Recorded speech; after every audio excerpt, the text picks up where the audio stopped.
बहुत पुराने समय की बात है। एक गुरुकुल में कुछ बच्चे अपने गुरु के साथ बैठकर पढ़ाई कर रहे थे। गुरु अपने सभी बच्चों को अच्छे से समझा और पढ़ा रहे थे, लेकिन बहुत समझाने के बावजूद भी एक बच्चे को चीजें समझ में नहीं आ रही थी। गुरु ने उस बच्चे से गुस्से में अपनी हथेली दिखाने के लिए कहा। बच्चे का हाथ देखकर गुरु ने उस बच्चे को पढ़ाई छोड़कर घर जाने के लिए कहा, क्योंकि उस बच्चे के हाथ में पढ़ाई की रेखा नहीं थी। तभी उस बच्चे ने एक छोटा चाकू निकालकर अपने हाथ पर गहरा निशान बना दिया और कहा कि अब तो मेरे हाथ पर पढ़ाई की रेखा है गुरुजी, तो क्या मैं अब पढ़ सकता हूं? गुरु ने बच्चे के इस करेज को देखकर कहा, तुम्हें कोई भी चीज पढ़ने से नहीं रोक सकती। ये बच्चा और कोई नहीं था बल्कि फेमस लेखक महर्षि पनिनी थे, जिन्होंने संस्कृत व्याकरण की बहुत सी किताबें लिखी। तो दोस्तों, आप लोगों को भी अपनी जिंदगी में अपने सपनों के लिए इस बच्चे की तरह ही निडर और अपने इरादों को पक्का रखना होगा, चाहे फिर दुनिया आपसे कुछ भी क्यों ना कहे। अगली कहानी। एक गुरुकुल में रोज मेडिटेशन करने का नियम था। मेडिटेशन करने के बाद अपनी प्रोग्रेस अपने गुरु को बतानी होती थी। एक नए लड़के को मेडिटेशन करने में बहुत परेशानी हो रही थी। वो मेडिटेशन के दौरान फोकस ही नहीं कर पा रहा था, जिसकी वजह से वो बहुत गुस्से में था। उसके गुरु ने उससे पूछा, तुम्हें एग्जैक्टली किस चीज पर गुस्सा आ रहा है?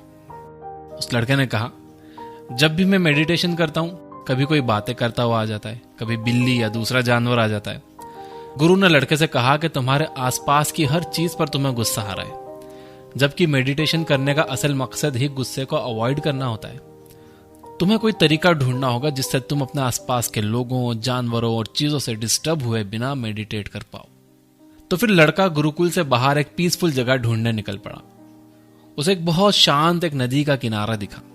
उसने वहीं पर अपनी चादर बिछाकर मेडिटेशन करना शुरू किया। जैसे ही उसने आंख बंद की तो उसे हवा चलने की आवाज आई, तो वो उस पर गुस्सा हो गया। फिर पेड़ के पत्तों की आवाज आई तो उसे उस पर गुस्सा आ गया। कभी पक्षियों की आवाज आई तो उसे उस पर गुस्सा आने लगा। उसने सोचा कि नदी के किनारे पर बहुत डिस्टर्बेंस है, क्यों ना नदी के बीचों बीच जाकर मेडिटेट किया जाए। वो एक नाव में बैठकर नदी के बीचों बीच गया और वहां मेडिटेशन करना उसने शुरू किया। नदी में मेडिटेशन करते वक्त उस लड़के को अच्छा महसूस हो रहा था। फिर वो रोज नाव में बैठकर नदी के बीच में जाकर मेडिटेशन करने लगा। अब वो खुश था कि उसे कोई डिस्टर्ब नहीं कर रहा है और वो मेडिटेट कर पा रहा है। एक दिन नदी में मेडिटेशन करते वक्त उसे पानी के छपछपाने की आवाज आई। उसने आंखें खोली तो देखा कि एक बड़ी सी नाव उसकी तरफ आ रही थी। वो बहुत गुस्सा हो गया। वो गुस्से में चिल्लाने लगा, अपनी नाव को यहां मत लाओ, उसे मोड़ लो। लेकिन उस नाव ने इस लड़के की नाव को टक्कर मार दी। लड़का बहुत गुस्से में था, लेकिन जब उसने उस बड़ी नाव में देखा तो उसमें कोई भी नहीं था। वो नाव तेज हवा और पानी के बहाव से वहां आ गई थी। तब उस लड़के को अपने गुरु का सवाल फिर से याद आया कि तुम्हें एग्जैक्टली किस पर गुस्सा आता है। लड़का समझ गया कि असल में गुस्सा उसे दूसरे लोगों की वजह से या सिचुएशन की वजह से नहीं आ रहा, बल्कि खुद अपने रिएक्शन पर आ रहा था। इसके बाद से लड़के ने फिर से गुरुकुल के अंदर मेडिटेशन करना शुरू कर दिया, जहां पर पहले ही की तरह डिस्टरबेंस था, लेकिन अब उसने उस शोर को एक खाली नाव की तरह समझना शुरू कर दिया था। इस कहानी से हमें यह सीख मिलती है कि बिना आपकी मर्जी के कोई भी चीज आपको गुस्सा नहीं दिला सकती।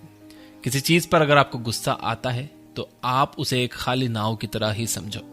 अगली कहानी। एक बार एक आदमी ने एक कैंप में बहुत सारे हाथियों को एक छोटी सी रस्सी से बंधा हुआ देखा। रस्सी बहुत कमजोर थी, फिर भी हाथी उसे तोड़कर भागने की कोशिश नहीं कर रहे थे। कैंप के मास्टर ने उस आदमी को बताया कि उन्होंने बचपन से हाथियों को ऐसी ही छोटी रस्सी से बांध रखा है। बचपन में हाथियों के लिए यह रस्सी तोड़ना मुश्किल था। बड़े होते होते हाथियों ने यह कबूल कर लिया कि वो ये रस्सी कभी भी नहीं तोड़ पाएंगे, इसलिए हाथियों ने यह रस्सी तोड़ने की कोशिश करना भी बंद कर दिया। इस तरह से इंसान भी अपनी जिंदगी के कुछ फेलियर्स के बाद ये यकीन कर लेते हैं कि वो कभी जीत नहीं पाएंगे, या पहले कभी उन्होंने कुछ देखा है कि किसी चीज में किसी को नुकसान हो गया है तो ये भी उसको नहीं कर पाएंगे। आपको यह बात हमेशा याद रखना चाहिए कि अगर कोई पत्थर हथौड़ों के 100वें वार से टूटता है तो इसका मतलब यह बिल्कुल नहीं हुआ कि पहला वार बेकार था। आपको अपने गोल्स और सपनों को पूरा करने के लिए लगातार कोशिशें करते रहना चाहिए। एक दिन आप इतने कैपेबल जरूर हो जाओगे कि अपना गोल हासिल कर सको। अगली कहानी। एक बार एक राजा ने अपने राज्य के एक रास्ते पर बड़ा सा पत्थर रखवा दिया और छुप कर उस रास्ते पर नजर रखने लगा। राजा देखना चाहते थे कि कौन उस पत्थर को हटाएगा। उस रास्ते से बहुत से लोग निकले, लेकिन किसी ने पत्थर नहीं हटाया, बल्कि कुछ लोगों ने रास्ता साफ ना होने की वजह से राजा को ही दोष दिया। तभी वहां एक आदमी सब्जियों का तांगा लेकर उस रास्ते पर आया। उस आदमी ने बहुत मेहनत करके उस पत्थर को हटाया। पत्थर के नीचे एक लिफाफे में सोने के सिक्के और एक कागज रखा हुआ था जिस पर लिखा था कि ये इनाम पत्थर हटाने वाले के लिए है। इस कहानी से हमें ये सीख मिलती है कि हमारे रास्ते में आने वाली रुकावट हमें और बेहतर करने और बेहतर बनने की अपॉर्चुनिटी भी देती है। यह हमारे ऊपर डिपेंड करता है कि हम कैसे उस अपॉर्चुनिटी का फायदा उठा सकते हैं। अगली कहानी। एक लड़की अंधी होने की वजह से खुद से बहुत नफरत करती थी। उसे पूरी दुनिया में सिर्फ अपने बॉयफ्रेंड से ही प्यार था। वो अक्सर अपने बॉयफ्रेंड से कहती थी कि अगर वो देख पाती तो तुरंत उससे शादी कर लेती। एक दिन उस लड़की को किसी ने आंखें डोनेट कर दी, जिसके बाद वो पूरी दुनिया को देख सकती थी। फिर उसके बॉयफ्रेंड ने उससे पूछा कि अब तुम सब कुछ देख सकती हो तो क्या अब मुझसे शादी करोगी? लड़की अपने बॉयफ्रेंड को देखकर हैरान हो गई क्योंकि उसका बॉयफ्रेंड भी अंधा था। लड़की ने उससे शादी करने से इनकार कर दिया, जिसके बाद लड़के ने दुखी मन के साथ उससे कहा, मेरी आंखों का ध्यान रखना, और वो वहां से चला गया। दोस्तों, जैसे जैसे इंसान के हालात बदलते हैं वैसे वैसे उनकी सोच भी बदल जाती है। जिन लोगों ने बुरे वक्त में उनका साथ दिया होता है कई लोग उन्हें भूल जाते हैं, बल्कि कभी कभी तो अपनी जिंदगी दूसरों के नाम करने पर भी कोई अप्रिसिएशन नहीं मिलता है। तो जो लोग आपका हमेशा साथ देते हैं उनकी कदर करना सीखो, उन्हें अप्रिशिएट करो। हर किसी को केयर करने वाले लोग नहीं मिलते। आपके हालात जितने अच्छे और जितने बेहतर होते चले जाते हैं आपको उतना ही ज्यादा दयालु बनना चाहिए। अगली कहानी। एक बार एक लड़की अपने फादर से कहती है कि मैं जिंदगी के स्ट्रगल से परेशान हो चुकी हूँ। एक परेशानी खत्म होती नहीं है कि दूसरी लाइन में पहले ही खड़ी होती है। फादर अपनी बेटी की बातें सुनकर उसे अपने साथ किचन में ले जाते हैं और बैठकर देखने के लिए कहते हैं। वो 3 बर्तनों में पानी उबालते हैं और एक बर्तन में आलू, दूसरे में अंडा और तीसरे में कॉफी बीन्स डाल देते हैं। 20 मिनट के बाद अंडा आलू प्लेट में और कॉफी को कप में निकालते हैं और अपनी बेटी को समझाते हैं कि यह आलू हार्ड से सॉफ्ट हो गया, अंडा नाजुक से हार्ड बन गया और कॉफी बीन्स ने एक टेस्टी ड्रिंक बना दी। लेकिन ये सब करने के लिए इन तीनों चीजों को गर्म पानी के स्ट्रगल को झेलना पड़ा, तब जाकर ये ऐसे बने हैं। इंसान की जिंदगी भी ऐसी ही होती है। स्ट्रगल इंसान को बेहतर बनाता है और इंप्रूव होने का मौका देता है। अब यह आप पर निर्भर करता है कि आप स्ट्रगल को कोसोगे या उससे कुछ सीखोगे। एक इंग्लिश की कहावत है कि there are no free lunches in this world. आपको हर एक गोल के लिए मेहनत करनी ही पड़ेगी। अगली कहानी। एक स्पीकर ने स्पीच के बीच में लोगों को 2000 रुपए का नोट दिखाते हुए पूछा कि ये किस किस को चाहिए।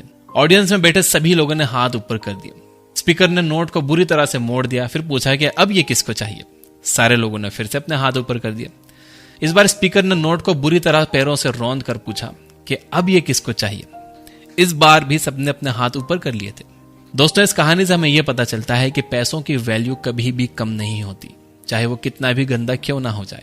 2000 को नोट जूतों से दबाने के बाद भी 2000 का ही रहा। इसी तरह जिंदगी में भी हम बहुत बार गिरते हैं, लोग हमें दबाने और गंदा करने की कोशिश करते हैं, लेकिन इसके बावजूद भी आपको कभी भी अपनी वैल्यू खोने की जरूरत नहीं है। आपकी वैल्यू हमेशा वैसी ही रहती है जैसी आप बनाना चाहते हो। अगर आप खुद को वर्थलेस समझोगे तो वर्थलेस रह जाओगे। अगर आप खुद अपनी वैल्यू करोगे तो दुनिया भी आपकी वैल्यू करेगी। तो अपनी वैल्यू करना सीखो। अगली कहानी। एक बार एक आदमी कुकून में से बटरफ्लाई को निकलते हुए देख रहा था। बटरफ्लाई कुकून से निकलने की बहुत कोशिश कर रही थी, लेकिन निकल नहीं पा रही थी। बहुत देर बाद उस आदमी ने कुकून को कैंची से काट दिया ताकि बटरफ्लाई आसानी से बाहर निकल सके। बटरफ्लाई बाहर तो निकल गई थी, लेकिन उसकी बॉडी सूजी हुई थी और पंख भी सिकड़े हुए थे। आदमी ने बटरफ्लाई की मदद करने के लिए कुकून को काटा था, लेकिन ऐसा करना बटरफ्लाई के लिए नुकसानदायक साबित हुआ। कुकून से निकलने के लिए जितना ज्यादा बटरफ्लाई स्ट्रगल करती, उसकी बॉडी उतनी अच्छी होती और पंख भी उतने ही ज्यादा बड़े होते। ठीक ऐसे ही इंसान की जिंदगी होती है। आप जितना स्ट्रगल करते हो उतना ही ज्यादा कामयाब बनते चले जाते हो। अगर आप ये सोचोगे कि आपको बिना मेहनत के, बिना प्रोसेस के थ्रू जाए सब कुछ मिल जाए, तो आप उस कामयाबी को संभाल नहीं पाओगे। जैसे कि एक चिड़ियाघर का शेर जिसे खाना आसानी से मिल जाता है, अगर आप उसे अब जंगल में छोड़ दोगे तो उसे दूसरे जानवर मार देंगे, क्योंकि उसने कभी लड़ना सीखा ही नहीं, वो प्रोसेस के थ्रू गया ही नहीं, उसे सब कुछ आसानी से मिल गया। अगली कहानी। एक लड़के को बहुत ज्यादा गुस्सा आता था, इसलिए उसके फादर ने उससे हर बार गुस्सा आने पर एक लकड़ी की दीवार पर एक कील गाड़ने के लिए कहा। शुरुआत में लड़के ने बहुत सारी कीलें गाड़ी। धीरे धीरे लड़के का गुस्सा कम होता गया और उसने कीलें गाड़ना कम कर दी, जिसके बाद उसके फादर ने कहा कि अब वो इन कीलों को वापस निकाले।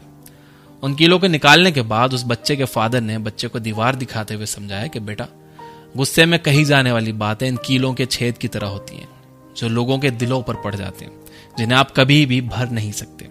इसलिए कभी भी गुस्से को अपने ऊपर हावी मत होने देना। गुस्से में कही गई बातों को आप कभी भी वापस नहीं ले सकते। ये बातें इंसान के दिल पर लग चुकी होती हैं, इसलिए अपने गुस्से को कंट्रोल करना सीखो। अगली कहानी। 4 दोस्त थे जो एक साथ पढ़ते थे। एक रात पार्टी करने के बाद वो अगले दिन स्कूल में गंदे कपड़े पहनकर जाते हैं और अपने टीचर को बताते हैं कि वो कल रात किसी शादी में गए थे जहां से वापस आते वक्त उनकी गाड़ी का टायर पंक्चर हो गया था और वो पूरे रास्ते अपनी गाड़ी को धक्का मारकर वापस घर आए हैं, इसलिए वो टेस्ट का कुछ पढ़ नहीं पाए। टीचर ने बच्चों की बातों को सुना और उन्हें 2 दिन बाद टेस्ट देने के लिए बुलाया। टेस्ट वाले टीचर ने चारों बच्चों को अलग अलग रूम में बिठाया। फिर भी चारों बहुत कॉन्फिडेंट थे क्योंकि इस बार उन्होंने बहुत पढ़ाई करी थी। लेकिन क्वेश्चन पेपर देखकर चारों बच्चों के होश उड़ गए क्योंकि पेपर में सिर्फ एक ही सवाल था, गाड़ी का कौन सा टायर पंचर हुआ था। इस कहानी से आपको 2 सीख मिलती है। पहली, बिना प्रॉपर प्लानिंग के कोई भी काम पूरी तरह से कामयाब नहीं होता। दूसरी, झूठ बोलने से कभी किसी का भला नहीं हुआ है। अगर स्टूडेंट सच बता देते तो उन्हें यह सिचुएशन फेस ही नहीं करनी पड़ती। अगली कहानी। एक आदमी को अपने इंटेलिजेंस पर बहुत घमंड था। एक दिन वो भगवान से बात करने के लिए एक पहाड़ की चोटी पर चढ़ गया। वहां पर चढ़कर उसने भगवान से पूछा, आपके लिए करोड़ों साल कितने सालों के बराबर होंगे? भगवान ने जवाब दिया, 1 मिनट। इसके बाद उस आदमी ने भगवान से पूछा, आपके लिए करोड़ों रुपए कितने पैसों के बराबर होंगे? भगवान ने जवाब दिया, 1 रुपए के बराबर। जिसके बाद उस आदमी ने बड़ी चालाकी से भगवान से कहा, क्या आप मुझे 1 रुपया दे सकते हो? भगवान ने कहा, बिल्कुल, 1 मिनट रुको। इस कहानी से आपको समझ आएगा कि कभी भी किसी को खुद से कम समझदार नहीं समझना चाहिए, स्पेशली उससे जिसने आपको आज इस लायक बनाया कि आज आप अपने इंटेलिजेंस का दावा कर रहे हो। अगली कहानी। एक गांव में लोग अक्सर अपनी परेशानियों का दुखड़ा एक बूढ़े आदमी को रोज आकर सुनाते थे। एक दिन बूढ़े आदमी ने उन सबको बुलाया और उन्हें एक जोक सुनाया। सभी गांव वाले जोक सुनकर हंसने लगे। बूढ़े आदमी ने फिर से वही जोक सबको सुनाया। इस बार सिर्फ कुछ ही लोग उस जोक पर हंसे। बूढ़े आदमी ने फिर से वही जोक सुनाया, लेकिन इस बार कोई भी उस जोक पर नहीं हंसा। गांव वालों ने कहा कि एक ही जोक पर हम बार बार कैसे हंस सकते हैं? बूढ़े आदमी ने इसके जवाब में गांव वालों से कहा, आप लोग ठीक कह रहे हो, लेकिन फिर एक ही परेशानी का दुखड़ा रोज रोज कैसे रो सकते हैं? परेशानियां सबकी लाइफ में होती हैं, लेकिन इसका मतलब ये नहीं है कि आप उन परेशानियों का बहाना लेकर बैठ जाओ और उनका कोई सॉल्यूशन ही ना ढूंढो और जो मिले उससे बस हमेशा वही परेशानियों का दुखड़ा रोते रहो। अगली कहानी। एक बार एक जंगल में हाथी अपने झुंड की तरफ जा रहा था। तभी उसे रास्ते में एक सुअर कीचड़ से लथपथ मिला। हाथी सुअर को देखकर पीछे हट गया ताकि सुअर पहले निकल सके। सुअर ने अपने दोस्तों को जाकर कहा, मैं इतना ताकतवर हूं कि एक हाथी भी मुझे देखकर पीछे हट गया। यह बात सुनकर जंगल के सारे जानवरों ने हाथी से पूछा, क्या यह बात सच है कि तुम उस सुअर से डर गए थे? हाथी ने सबको बताया, मैं उस सुअर को अपनी एक टांग से ही मार सकता था, लेकिन वो सुअर पूरी तरह से कीचड़ में लथपथ था। अगर मैं उसे मारता तो मेरी टांग गंदी हो जाती, इसलिए खुद को गंदगी से बचाने के लिए मैं पीछे हटा था। इसी तरह आपको भी कभी कभी खुद को गलत चीजों से, गलत लोगों से बचाने के लिए पीछे हटना पड़ता है। अगली कहानी। गर्मी के मौसम में एक शेर अपनी गुफा से शिकार करने के लिए निकला।